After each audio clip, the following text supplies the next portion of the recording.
We have residents coming from home, probably about 50% of the time they come from home. We also find that sometimes the more challenging ones that take a little bit more care and specialized fine-tuning, I would say, is the ones that, you know, are at home and they fall. It's an injury or an accident or a medical issue that puts them in the hospital or rehab, and then they can't go home. And there was no planning, there was no anticipation of this. That becomes very difficult and challenging for the residents and the families. So for us to be able to do that and really focus on that as an individual is huge, because that happens to a lot of people, and I think many facilities and the business in general oftentimes forgets that that's an individual. It's just a person they're trying to put and get the appropriate placement. Well, Sacred Heart really strives, and I would say as a campus in general, we strive very much to look at that person and figure out how can we help them through that transition, which takes me back to the significance of the added support of our spiritual care as well. We have to make sure that the resident is appropriate for our level of care, which is something we call an in-person screen. So you have to go see the resident in, you know, doing their ADLs, walking, transferring in and out of bed, look at their diets, look at their medications and their medical complexities. So during that screen, we really try to get to know the resident as much as we can. Obviously, it's a short time span when you're doing that. Another thing I think we do a little stand apart at Sacred Heart is we try to collect as much information preemptively going into that screen so that we can really focus in and hone in on their individualization and make sure that we can provide the quality of care that we want for that resident. After the screen, they have to be seen by a doctor, and there's some health department required forms and steps that have to be taken. So depending on where they're coming from, the exact time frame ranges.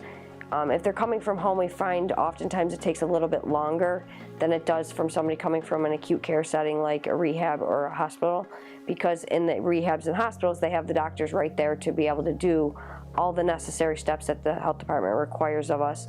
Whereas when they're in the home setting, that's left to the resident and the family, waiting for an appointment, having to make multiple trips. If the resident has challenges getting in and out of a vehicle, sometimes that complicates it. So it's definitely a quicker transition coming from an acute care setting than it is from home. But I would say on average, you know, probably about 3 to 4 weeks on the longer ones. When you notice that your family members becoming more repetitive, they're losing items, they're forgetting to pay their bills, you're finding medications that they're not taking, they're up at odd hours of the night, increased falls, increased hospitalizations would be indicative potentially that they don't have good diets or they're not properly taking their medications. Sometimes it's such subtle changes, families don't necessarily recognize it right away. And one thing we usually say during the first steps when we're engaging a family member that's looking to find information is that very often you don't want to wait till the last minute. You don't want to wait until a crisis happens and somebody wanders out of the house. When you're starting to ask yourself when or why would we be doing this, when is the right time, usually when you're asking yourself why or when is the right time. I really think it's important to note the importance of the team. The importance of the team, the teamwork, and I don't just mean that within Sacred Heart, I mean that as our entire campus, because we're lucky enough that we have multiple levels of care on this campus.